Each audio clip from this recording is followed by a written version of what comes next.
And again, what this does is it creates a task force to look at our current structure,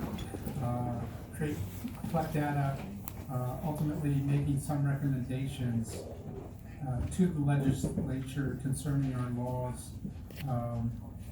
This is something that will be a fairly truncated period of time. I believe it's currently scheduled for 6 months to look in that with a task force that's made up of 12 members selected by various groups, including advocates, public defender, criminal defense lawyers, county attorneys, who, by the way, is supportive of this bill, and several other individuals. And I could probably talk for another 10-15 minutes, but I have some advocates here that I'd like to turn over and have them give their testimony.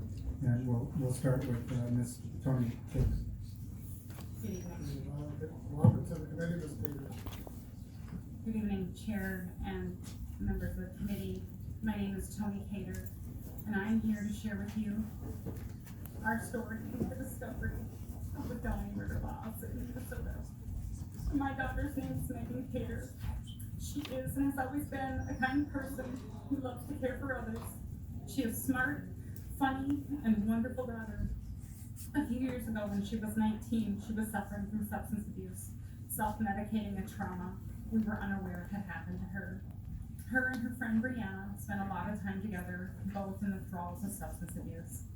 Brianna and Megan had been at their friend's and drug dealer's apartment with his girlfriend, and Brianna's prescription, which was antidepressant, anti-seizure medication, was stolen when Brianna's request to have that medication returned were turned down, and the drug dealer started selling it on social media. Brianna and Megan decided to go back and get it. During this time, they were contacted by the ex-roommate of this young man, and he shared with Megan that he had had several items stolen by the same person and was going to retrieve them. And that evening, with a friend, they decided to meet up and go together. Then one of the men decided to bring another friend and his uncle. The girls ended up in the back stairwell of the apartment building with two men they did not know. When the girls saw them with hoods up and putting on their rubber gloves, they said they wanted to back out. They were told with a gun drawn, if they didn't get them in the apartment, they would die. They had no choice but to go through with the burglary. These two men beat the young drug dealer, and one of the men made the horrific decision to shoot and kill this young man.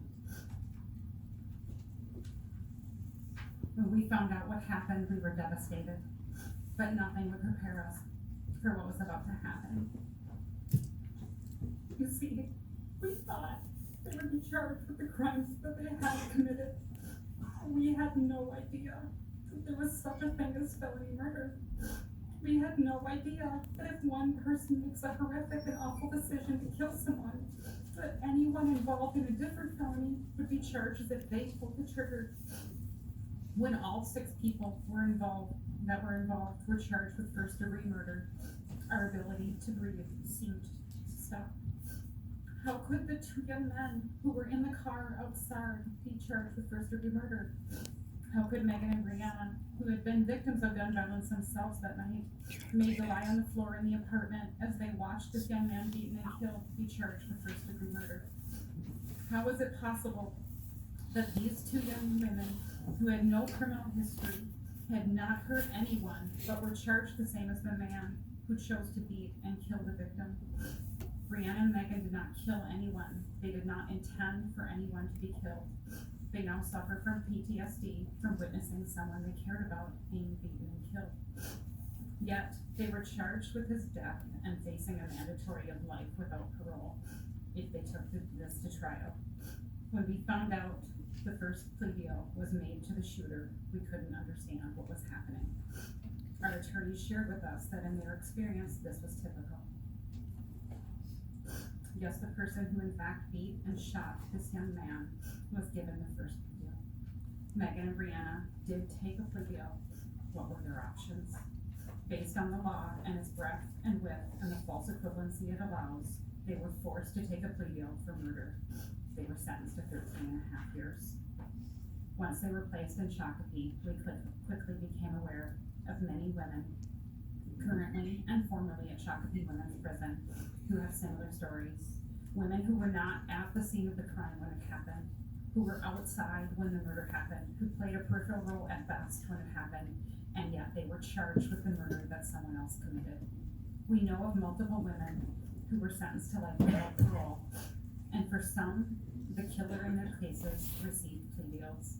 Some will get out of prison at 26 years. These women did not kill anyone, and they were sentenced to death by incarceration, also known as life without parole. Now, they will die at Shakopee's Women's Prison. Our experience and knowledge has mostly been about the women, but each day it seems I hear another new story of a young man sentenced under felony murder law. Young man with no criminal history, no intention to kill, and did not do so. I do not want to give the wrong impression. I am not saying these people did not make really bad choices. I am not saying they should not be held accountable for their choices. And in no way am I denying or minimizing the trauma of the victims or their families. It is without saying that these people are devastated by these awful and tragic events, but the lack of proportionality in these laws, charges, and sentences seems absurd. According to the Alliance for Safety and Justice, twice as many victims prefer the criminal justice system to use rehabilitation instead of punishment. And in their study, they also found that more than half of the survivors of serious violent crimes would prefer a system that dealt with shorter prison sentences and provide more resources in prevention and rehabilitation. This task force brings together all stakeholders, from those of us who have loved ones sentenced under these laws and victim advocate organizations to the same round table with those who use these laws and see their effects in their daily jobs. We believe together at one table we can review the laws, the statistics, the use, the outcomes, and to discover if Minnesota laws as written offer the best possible use for a safer Minnesota, for a just and equitable use of the laws and imprisonment, people's lives, and taxpayer dollars. We as the families of those serving excessively long sentences for crimes that someone else committed plead with you to form this task force, review these laws, and allow this group to figure out if these long sentences and overcharging are really the best option, the best use of taxpayer dollars to create a safer Minnesota, or are we just seeking convictions? My daughter, Brianna, and many of the young women at Shakopee under felony murder law are there taking college courses, mentoring other women, being productive, and working hard. I have received many letters from women sharing with me the positive role my daughter has played in their life, the influence for good she has done for those around her. I can tell you Minnesota is not safer with Megan in prison for 10 years.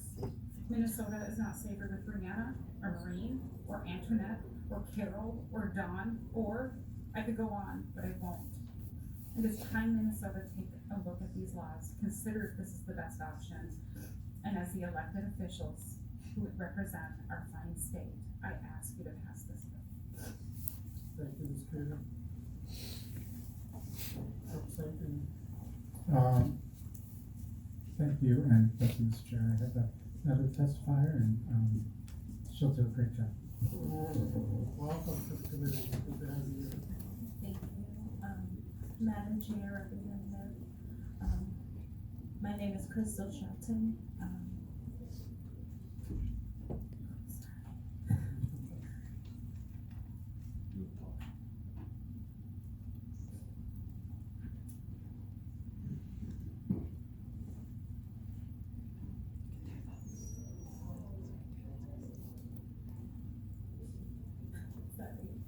Okay, you're doing fine.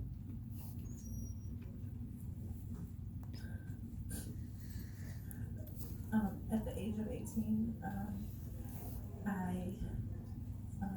made a lot of bad decisions, made a lot of mistakes, and I was a part of a robbery gone bad when someone lost their life. We weren't in the building, me and my friends, and we were with two other guys. Someone ended up dying, and I was facing 30 years in prison. They wanted me to take a plea, 15 years due to I I didn't know what to say. So I told my public defender to call my mom and let her know. My mom fired her immediately. My family sent money to pay for a lawyer. And this lawyer, told my mom that he could get the charge lowered to aggravated robbery, which carried 3 to 5 years, because it wasn't reasonably foreseeable that I had the knowledge of a murder, which I didn't. I went to court every month for 9 months. I spent 9 months in Hennepin County Jail, and I ended up having to take the 15 years. And so I was sentenced to Shakopee. I did 9.5 years there. And I just recently was released June of 2018. And since then I've had a lot of struggles, with housing, certain jobs. When they hear murder, they just don't want anything to do with it. So it's a struggle for me out here, just having that on my background, even though I didn't physically murder anyone, is really hard. And that's why I support this. I have a lot of friends. I have a lot of people that I care about that are in Shakopee right now, that are doing time for something that they didn't do. And it's just really hard seeing young women and men end up in a situation where they feel like they don't have a voice. They feel like they can't speak up for themselves or fight anything because, like Ms. Tony said, they're telling you that you're facing life. They told my mom I was facing life in prison, and she came to see me and she could barely talk. So it was scary. I had felt like I had no choice but to take the plea. Oh, I'll get out one day. Not knowing that the day that I get out, I'm gonna have so many other struggles, following that. And so that's what I am today. Thank you. Thank you for sharing your story with this issue.